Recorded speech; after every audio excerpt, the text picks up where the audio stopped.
There we go. So one of the things I wanted to visit with you guys about today is the difference between catalytic teams and DMM churches. I think, Brent, wasn't it a week or two we were talking about this? And it was Stan that helped to see early on that we were conflating the two. The idea of a team of 2 to 3 can reach 100,000 with a larger group of people that are functioning together as a church. So the way it worked for us, you guys, like after our 10-year anniversary and we sent out all these folks, because we had that whole, a team of 2 to 3 can reach 100,000 in our mind, we kept our groups extremely small, right? So 3, 4, maybe 5 people in these, what we call teams or churches. And while they were teams, they were trying to function as churches, and we noticed they started to struggle.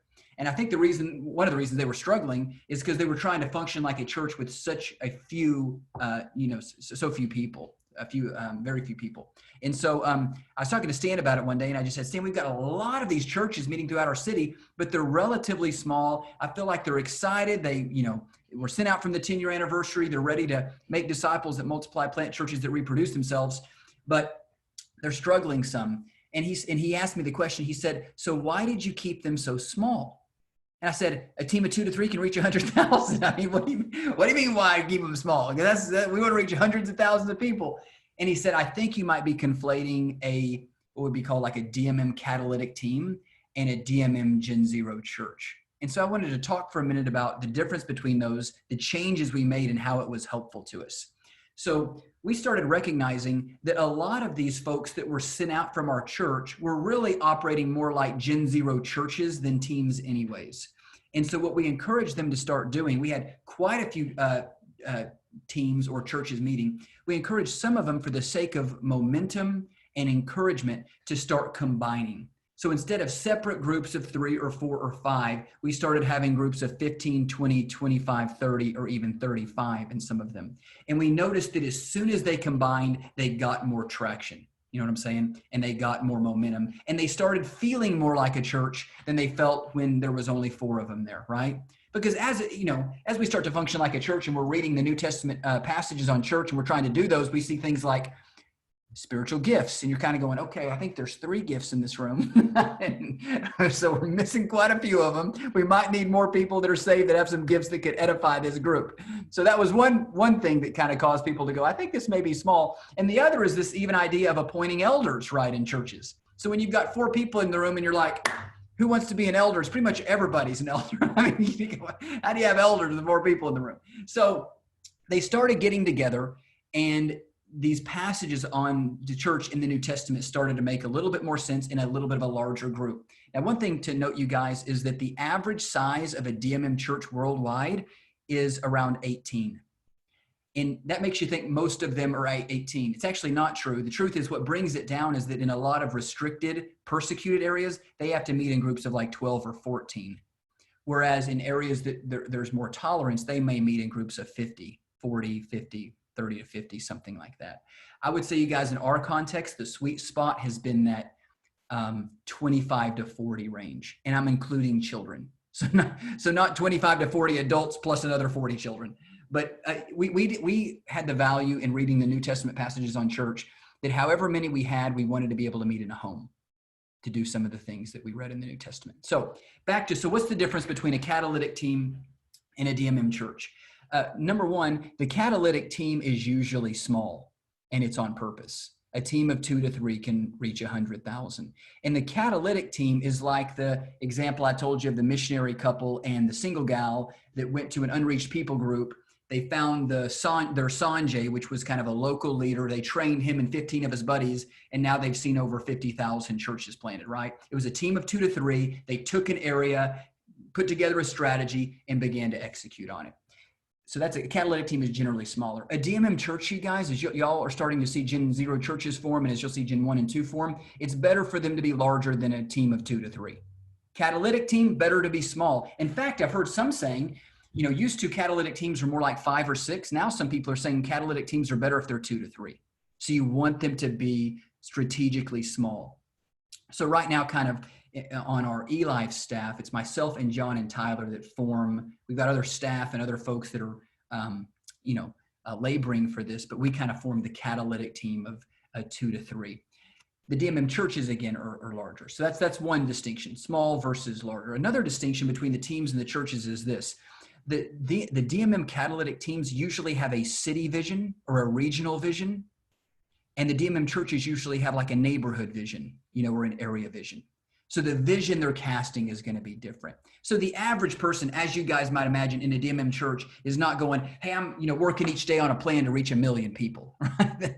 That's more of a catalytic team vision, right? That's like you guys y'all would probably mostly be catalytic folks. That's what a catalytic team is thinking about. Whereas somebody in a DMM church is thinking about, hey, we're engaging this neighborhood. How do we reach the 500 homes in this neighborhood? Does that make sense, you guys?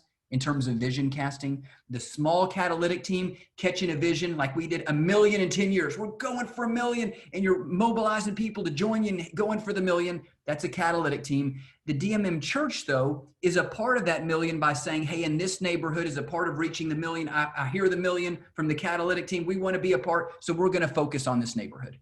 Does that make sense?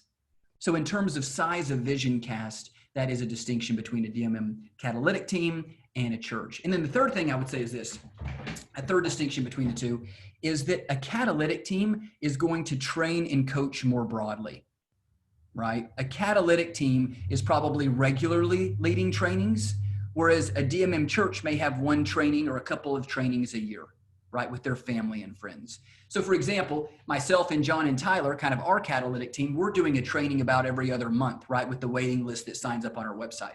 Well, my DMM church that I'm a part of, we're doing a training right now about every 6 months or so, and the DMM church is leading it. And we're training our family and friends, whereas the catalytic team, we're training a lot of leaders, right? Leaders and pastors and folks from around the country like you guys that are getting excited about this. So another distinction between the catalytic team and the DMM church is just who you're training and how often you're training. The catalytic team is often training leaders, and they're training very often. They're doing a lot of coaching. The DMM church is also training and doing coaching, but on a smaller scale. Does that make sense?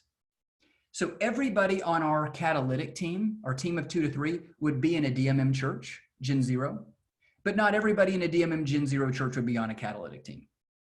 Does that help? Does that make sense? So myself, John, and Tyler all are a part of DMM Gen Zero churches, not the same one. We're each in different ones that are in that kind of 20 to 40 range.